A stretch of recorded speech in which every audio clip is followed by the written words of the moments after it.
40%. Vital signs are normal. That's 50%. 60. 90. That's 100%.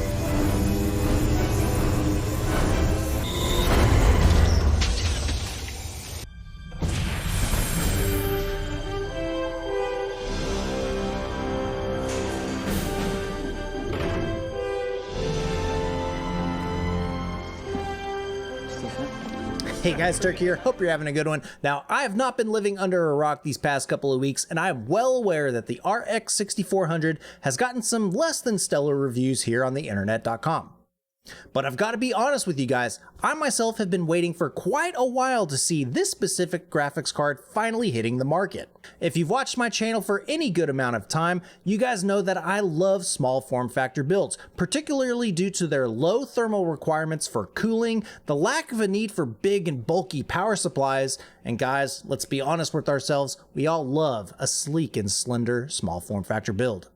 And with the RX 6400, we finally get access to a fully powered graphics card that can drive 1080p panels at decent quality settings, and we can finally retire some of our older juggernauts in this niche of the marketplace from both AMD and Nvidia. And of course, the cherry on top with the 6400 is we get access to those sweet RDNA 2 graphics cores that we've been covering for honestly the past 2 years, from the 6900 XT all the way to the less than popular 6500 XT. And let's not forget to mention the ever improving software ecosystem from AMD, including FSR or Fidelity FX Super Resolution. So for today's review, I've pulled out all of my low power champions, including the RX 560 we've talked about in our Steam Deck content, as well as the previous champion, the GTX 1050 Ti. And of course, the star of the show today is from ASRock. This is the ASRock RX 6400 Challenger ITX. All of these graphics cards do not require an external connection to a power supply unit, and they are in fact fully powered by the PCIe slot itself. Seeing how each of these graphics cards stacks up on paper just highlights just why I'm so excited for the RX 6400. It's rocking a much more modern architecture with RDNA 2, a much more modern PCIe interface, as well as rocking the latest GDDR6 memory standard. Now, unfortunately, I don't have access to the GTX 1650 for my review today, but I will post a link down below to Hardware Unbox's review where they compared the RX 6400 to the 1650, and they found that both of these graphics cards kind of trade blows in the performance front. When it comes to clock speeds, the RX 6400 is leagues ahead of all the different competitors today, and in fact, in my testing, I found that it regularly clocked up to the 2321 boost clock speed. Now, I really wish that AMD would unlock the overclocking potential for this specific graphics card, because right at 53 watts, we're leaving a lot of extra wattage just left on the table. Having an extra 20 watts could definitely push this card even further when it comes to performance. Now, I've covered 18 different games today, but for this particular comparison, I'm only going to be highlighting 3 because I've found that Cyberpunk 2077, Shadow of the Tomb Raider, as well as F1 2020 kind of give us a good feeling of just how some, graphically demanding games, some 60 FPS gameplay, as well as high frame rate games are going to be playing when it comes to these lower power graphics cards. Now, I went ahead and tested both 720p and 1080p, as well as the low and medium settings for each of these games, but we're only going to be looking at in this sample just the 1080p mid-range settings. Now, without a doubt, the RX 6400 is just leagues ahead at both resolutions and detail settings in this comparison. The RX 6400 is anywhere between 63 and 88% faster than our previous champion with the GTX 1050 Ti. But are these results really all that exciting? Should we end the video here? No. There's one more graphics card I gotta show you guys that actually matches the specifications of the 6400, and that's the Radeon 680M. The 680M is the integrated graphics portion of the Rembrandt APUs that have just hit the market with the Ryzen 6000 series processors.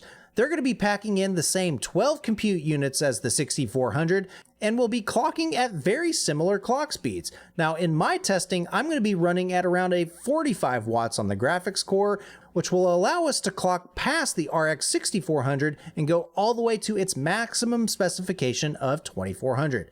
Now, unfortunately, since this is an APU inside of a modern laptop, it's going to be limited to DDR5 running at 4800 mega transfers, so it is going to be severely limited on the memory bandwidth front. But with such comparable specs, I think this is a really worthwhile head-to-head competition, and let's see how it performs against these other low-power graphics cards. With all of that in mind, both of these low-power AMD parts surpass the once best low-power GPU on the market. Again, at 1080p and medium-ish settings, the Radeon 680M shows up to a 33% performance improvement over the dedicated graphics card. Now, obviously, both of these solutions from AMD aren't going to be winning any performance crowds because I don't want to be kidding myself, but I got to show you guys just how well it's going to perform in other games. So the excitement doesn't stop there, my friends. I tested 18 different games at both 720p and 1080p at a couple different quality settings, both low-end as well as mid-range display settings.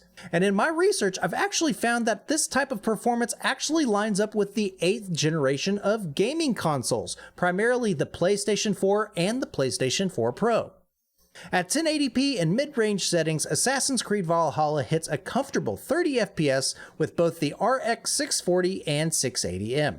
The 6400 might even have some additional headroom to bump up to 1440p or even higher detail settings. On the PlayStation 4, Borderlands 3 runs at 1080p and 30 FPS, and the RX 6400 performs well there. The 680M could definitely use the faster RAM in this situation since we're pegged to just below 30 FPS. Control gives us a different twist here, where the PlayStation 4 Pro's design point is 1080p at 30 FPS at medium detail settings. The 680M barely manages to squeeze by, but again, the RX 6400 pulls ahead with margin to spare. And if that wasn't enough, the RX 6400 nearly matches Xbox One X performance levels in Cyberpunk, getting 43 FPS on average at 1080p. However, the 680M barely surpasses the PlayStation 4 Pro's 900p threshold. Doom Eternal follows suit, with the 680M just matching the PlayStation 4's 1080p 60 FPS threshold, and the 6400 probably falls just short of the PlayStation 4 Pro's performance levels. F1 2020, as we saw earlier, shows excellent high frame rate gaming on both solutions, guaranteeing a locked 60 FPS and can leverage a VRR panel in both instances. Now, the sobering reality of the RX 6400 is we only have access to 4GB of the VRAM. In some instances of the Far Cry 6 benchmark, we achieve a solid 50-ish FPS. But the other side of that coin, we get anywhere between 12 and 20, and that's just unplayable. Now, the 680M can obtain a smooth FPS experience due to its dynamic memory sharing with the system RAM. Pivoting quickly to esports with Fortnite, even with high detail settings and 100% scaled resolution, the RX 6400 is well equipped for lower-end PCs to play this popular battle royale. The more critical win here is that 12 compute unit 680M systems will be able to drive these types of games for a fraction of the cost of a standard dedicated GPU. Forza Horizon 5 bakes in cross-generational support for all of the Xbox platforms, and lucky for these RDNA 2 GPUs, a fluid 60 FPS experience is easy. There's even room to stretch to higher detail settings with DRS and standard gameplay. I'm not a fan of Godfall, but AMD loves to tout this game's performance in their marketing material. This game plays very well with the 6400. Who would have thought? Though the iGPU-based solution needs a bit more memory bandwidth to perform well here. The RX 6400 continues to perform nicely with Hitman 3 managing a locked 60 FPS experience with the built-in benchmark, while the iGPU with the same clock speed slips by 22 FPS. Horizon Zero Dawn was a bestseller for the PlayStation 4 and arguably a terrible PC port at the time, but both RDNA 2 based solutions can play equivalent resolutions and detail settings compared to the console while maintaining a comfortable 30 FPS. One thing to keep in mind here though is we are bordering on the 4GB VRAM buffer, so there's not more extra room to grow here. In Metro Exodus, the RX 6400 manages nearly 60 FPS at normal detail settings, suggesting the PlayStation 4 Pro's 1440p resolution target might be obtainable. The 680M likely would benefit from either lower resolutions, detail settings, or upscaling of some sort. Rockstar's Red Dead Redemption 2 shows the strengths of the low-powered RDNA 2 cards, with the 680M running a comfortable 30 FPS. But as we saw with Horizon Zero Dawn, the VRAM buffer space will be the limiting factor for the 6400. With these last two games, we echo the story of comfortable 30 FPS gameplay at 1080p with the dedicated graphics card enjoying a comfortable lead.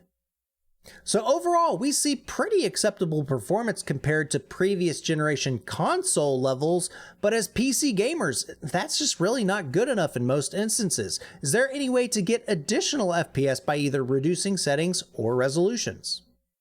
Now, if we look at the 680M at 1080p, if we go from the mid-range settings down to low-range settings, we get an additional 21% on FPS on average. And with the 680M at 720p, that same drop in detail settings gets us an additional 23% improvement.